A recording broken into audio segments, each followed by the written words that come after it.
So the next section, and a lot of it is called employment in the actuarial profession, key considerations during the job hunt process.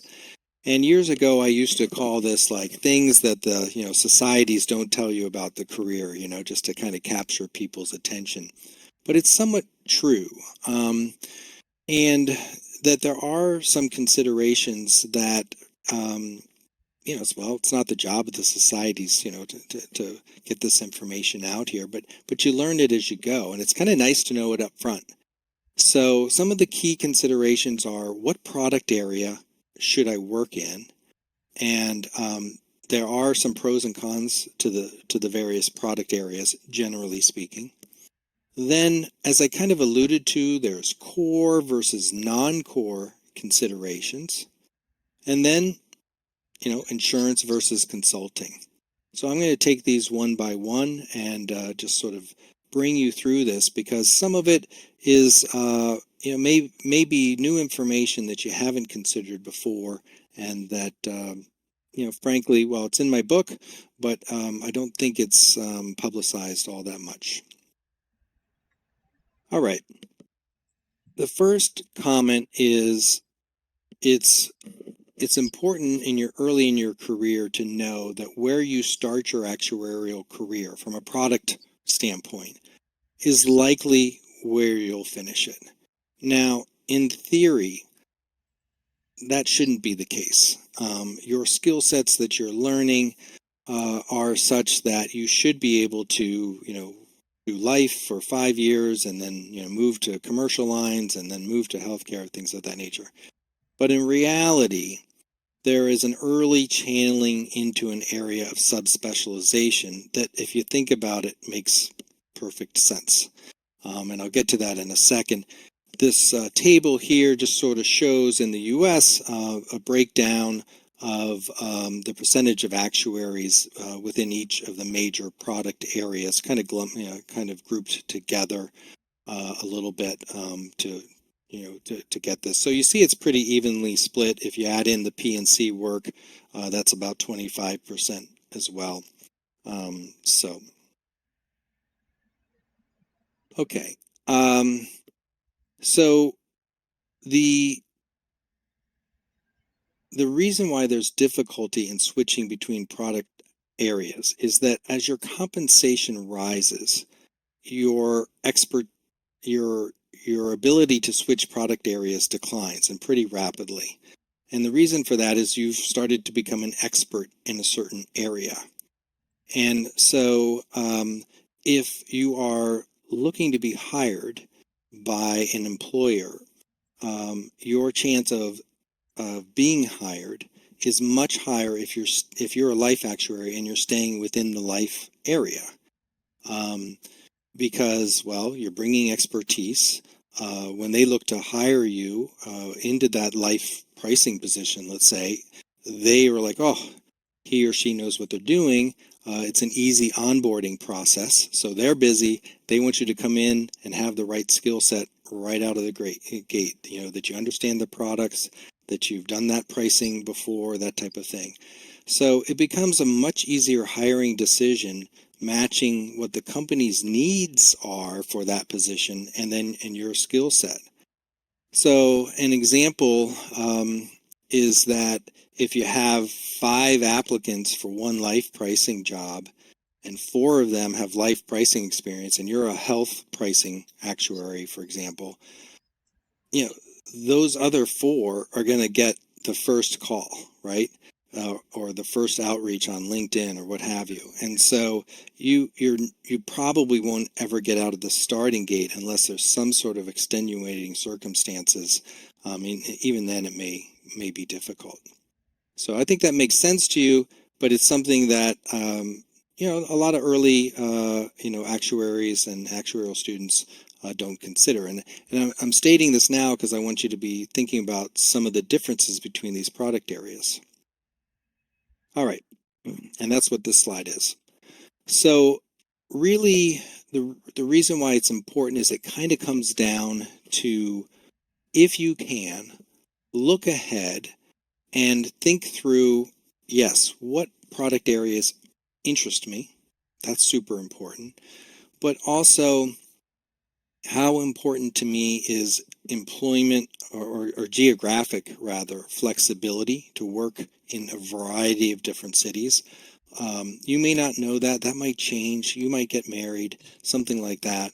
But you can give some thought to these things. And it'll also kind of impact your compensation a bit because your degree of subspecialization tends to drive compensation higher. And that's just supply and demand. So, to be clear about that, if you're one of the very few people in the country that know how to do a particular type of commercial lines pricing, and somebody would like to hires a headhunter to find someone with that skill set, chances are over time, everything else being equal, that your compensation will be higher than a peer who's doing work that is more commonly done at, let's say, a pension benefits firm. Okay. So this table here tries to kind of lay out by those major product areas which ones have the most geographic flexibility, and then so that sort of drives competition. Compensation. I'm sorry.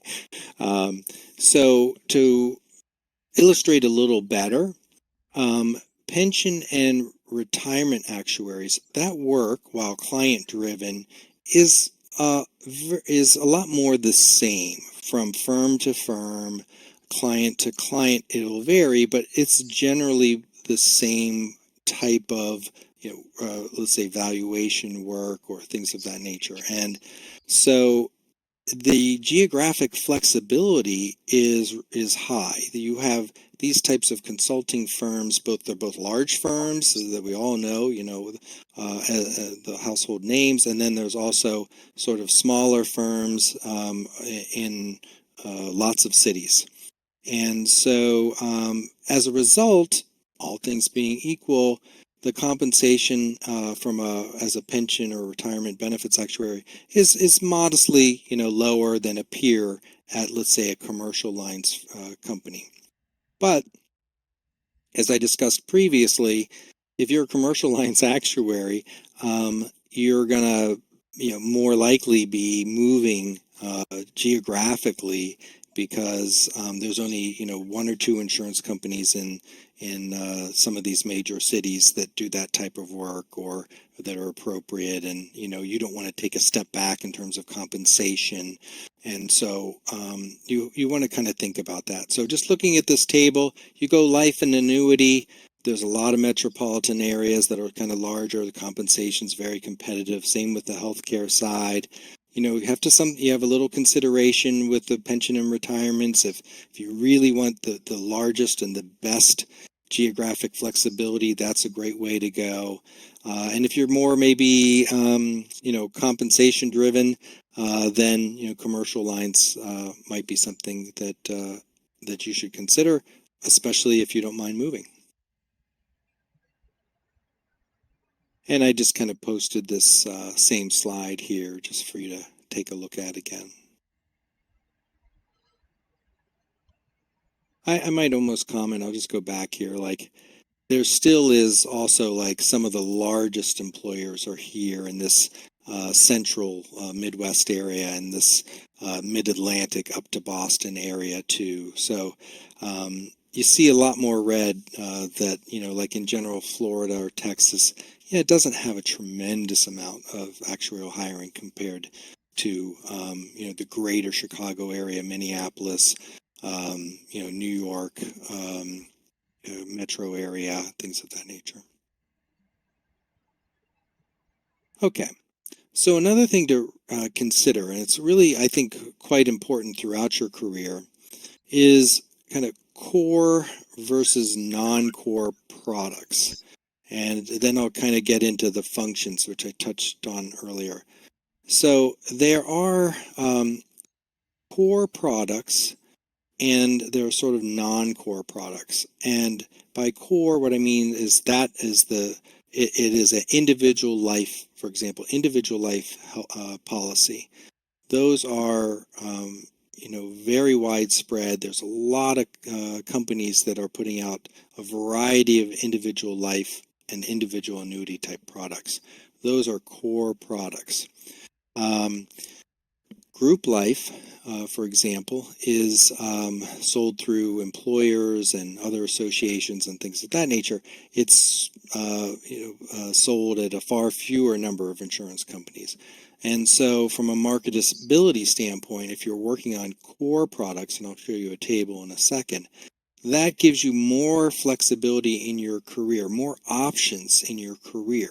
And I do think it's something for you to weigh as you're looking at job options throughout your career.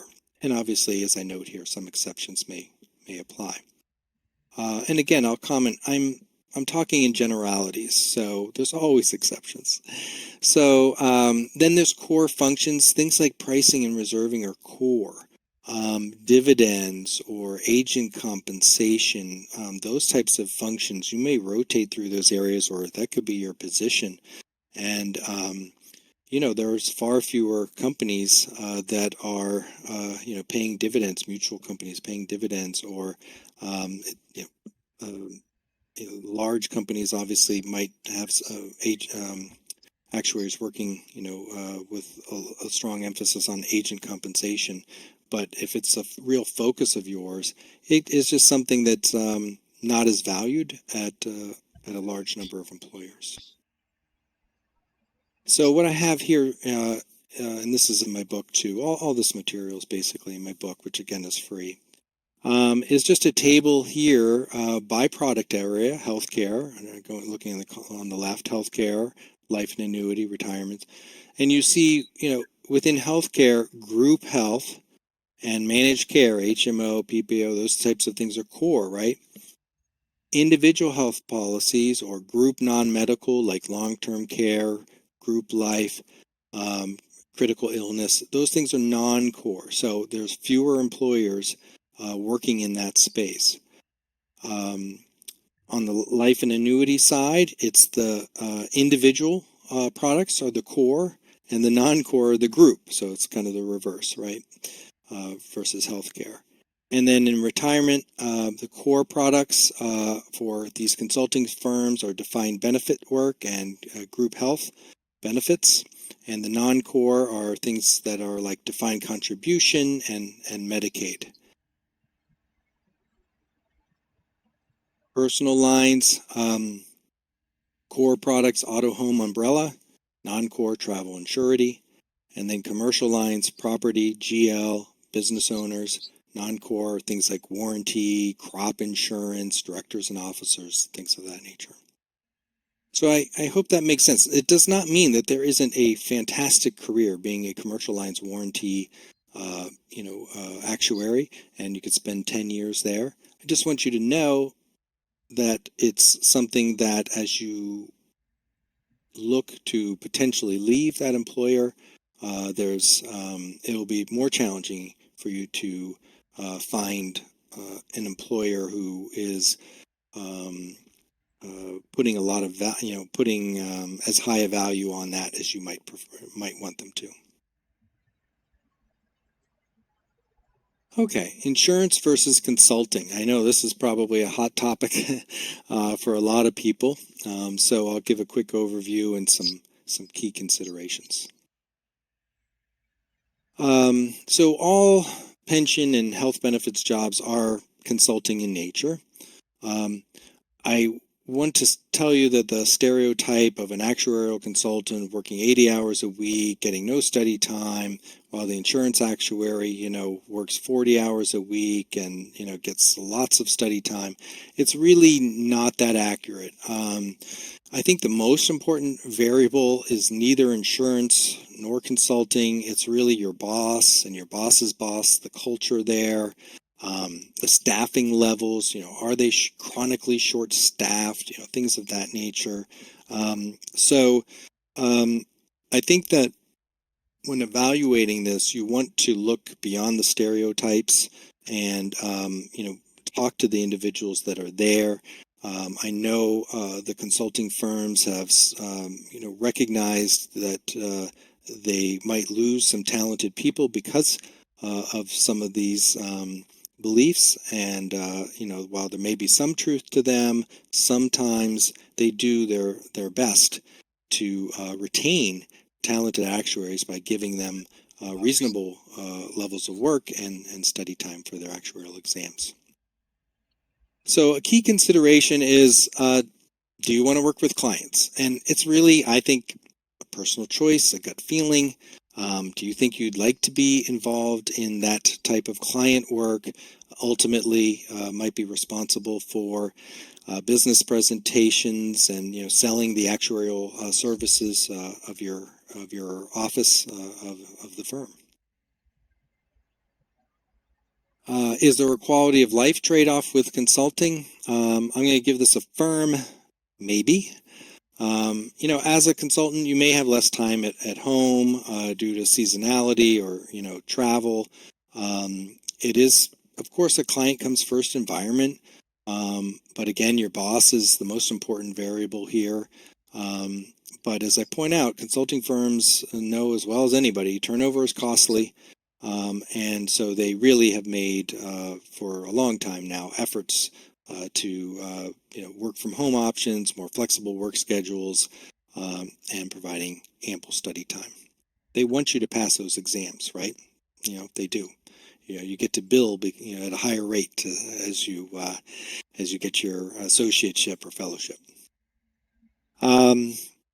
Will I get my study time? Is definitely key consideration. Insurance companies, you're probably likely to get a little more scheduling flexibility. If you're more in an audit type of position at a consulting firm, or frankly at an insurance company, now that I think about it, you're going to have, they're going to have that seasonal peak, and that's going to be you're going to have to work around that with your boss. That's just kind of the nature of that position. Larger staffs, depending on where you are, take a look at that, because that allows the company to sort of shift work around when exam times are approaching. And as I commented before, the consulting firms, they want you to pass those exams, so they want you to continue to develop your expertise. Compensation for entry-level hires, consulting compensation is likely, on average, to be slightly better. They look to compete for those that they believe are the best fit. You may find that, but let's face it, many of the large insurance companies are also competing for this perceived select talent pool. So, early on, you may find that at the, entry level, but as you gain experience, you advance in your career, the compensation between insurance and consulting will become a little bit less equal. On average, consulting firms will earn more than their peers at insurance companies. I did make some comments up front about the defined benefit consulting. It's sort of it's a little bit separate for those marketability and geographic flexibility reasons. But, I think my book will dive into this a little bit further.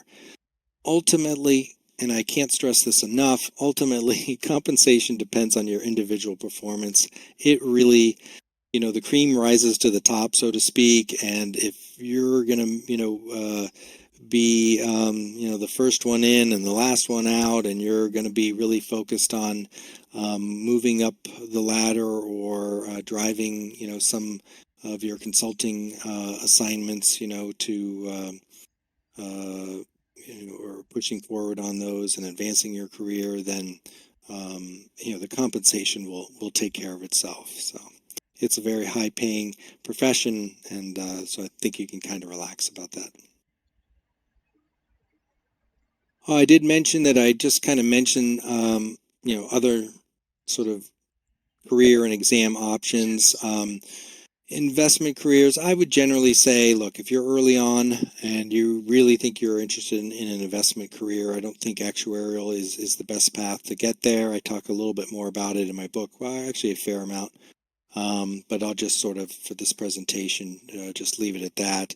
Obviously, data analytics is a growing area. Actuaries are using, data science is now on the exams, all of that, and I would dive deeply into that early on in your career for sure.